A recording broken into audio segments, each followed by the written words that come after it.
तोशु बना दूसरा वनराज। केंजल के गम में अनुपमा भूल गई अपना सारा दुख।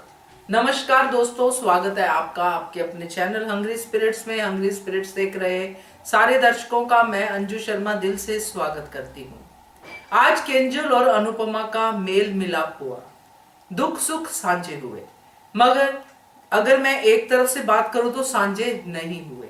एक ही तरफ के दुख आए, दूसरा तो दुख भूल ही गया, यानी कि अनुपमा, जिसका दुख केंजल से कहीं ज्यादा है। चलिए इस पे बात करते हैं। पहले वही निवेदन, जिन्होंने अभी तक चैनल को सब्सक्राइब नहीं किया है कर लीजिए। साथ में दोस्तों बेल आइकन दबाइएगा ताकि आपको हमारे वीडियोस के नोटिफिकेशन मिलते रहे। आप लोगों ने अगर नोट किया हो तो अनुपमा ने आज एक बड़ी बात कही केंजल को, इनफैक्ट पूछी। जब केंजल ने तोशु के बारे में बताया कि तोशु के साथ रहना बहुत मुश्किल हो गया है, तोशु ऐसा है, तोशु वैसा है, सब बातें बोली कि सब कुछ मुझे ही करना पड़ता है, फाइनेंशियली, मॉरली, सब कुछ, इसका काम भी सब करना पड़ता है मुझे। तो जहां तक मैंने और आपने देखा, एक सीन ही आया है अभी इनकी फैमिली का, जिसमें केंजल अपनी फ्रेंड के साथ डिनर करने जाती है और तोशु को बोलते हैं कि परी को खाना खिला देना, एनजी को खाना खिला देना। तो इतना तो कोऑपरेशन है तोशु का, ये हम देख पा रहे हैं। जो बुरी स्थिति केंजल ने बताई है अनुपमा को, वैसी बुरी स्थिति शायद होगी, हमें नहीं दिखाई गई। खैर जो भी है, केंजल ने अनुपमा को सारा अपना दुख दर्द बता दिया। और यहां अनुपमा ने जो डायलॉग बोला वो मैं जो पहले कह चुकी हूं कि मारता तो नहीं है।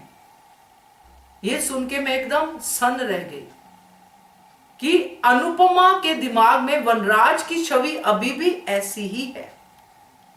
आज भी वनराज जैसे राक्षस को सोच के अनुपमा अंदर तक दहलती जरूर है, क्योंकि जो जख्म वनराज शाह ने अनुपमा को दिए हैं, आज भी ऐसी बातें सुन के हरे हो जाते हैं। तो ऐसे जो पति होते हैं सच में कितना डर पैदा कर देते हैं अपनी पत्नियों के मन में, ये मुझे इस एक डायलॉग से पता चला। खैर तोशु जो वनराज बन गया है उसमें कम से कम ये हिस्सा तो नहीं है, ऐसा सुन के अनुपमा को तसल्ली हुई। मगर यहां पे मुझे जो फील हुआ कि केंजल ने सारी बात अपनी बता दी। उसने एक बार भी मम्मी से पूछा नहीं आप यहां पे कैसे पहुंची, क्या हुआ, अपनी ही बात बता दी कि मगर मम्मी से नहीं पूछा।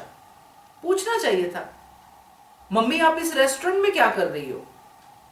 यहां पे केंजल ने सारी मजबूरी बता दी, तोशु का भी सीन बता दिया। कहीं केंजल ये तो नहीं कहना चाह रही थी कि मम्मी मैं आपको घर नहीं लेके जा सकती। तोशु ने तो देखते हुए मुंह मोड़ लिया था, मगर केंजल आज कह के गई है कि मैं आपको घर नहीं लेके जा सकती क्योंकि मेरे घर के हालात ऐसे हैं। कैसे हैं केंजल के घर के हालात? मुझे सच में आज केंजल से ज्यादा हमदर्दी नहीं हुई दोस्तों। मुझे यह लगा कि केंजल ने क्यों ऐसा किया। केंजल भी क्या काव्या है, केंजल भी क्या डिम्पी है? केंजल तो नहीं थी ऐसी। केंजल तो अपनी बातों में स्टैंड लेती थी। तो तोशु को साथ रखना केंजल का जरूरी है, किसी वजह से ही होगा जरूर, पति पत्नी है आफ्टर ऑल।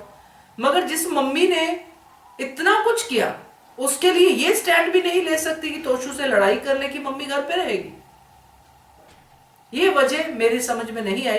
मैंने इसको इसलिए टाइटल में यूज नहीं किया क्योंकि अभी मैं इसको और समझूंगी, आप लोगों के कमेंट आएंगे उससे भी मैं समझूंगी, मगर इसको मुझे और समझना है केंजल के पॉइंट ऑफ व्यू को। क्योंकि दो तीन चीजें इसमें हुई है जिसमें केंजल ने ना तो मम्मी को पूछा कि वो कैसे, कहां क्या हुआ, मगर अपना दुखड़ा जरूर पूरा सुना दिया। अब देखते हैं आगे क्या होता है। मगर ये जो हमने देखा है इसमें पूरा अनुपमा ने सुना, और अनुपमा जैसे अनुपमा है वो तो भूल भी गई कि मुझे कुछ कहना है, मुझे भी कुछ बताना है, वो तो भूल ही गई। तो ये थोड़ा सा मेरे लिए अचंभित करने वाला सीन था केंजल की तरफ से खास करके। आप बताइएगा आपका क्या कहना है इसके बारे में, कमेंट कीजिएगा। देखते रहिए channel Hungry Spirits. Thank you so much. Subscribe to our channel by clicking the subscribe button. Click the bell button and enjoy the latest uploads from our channel.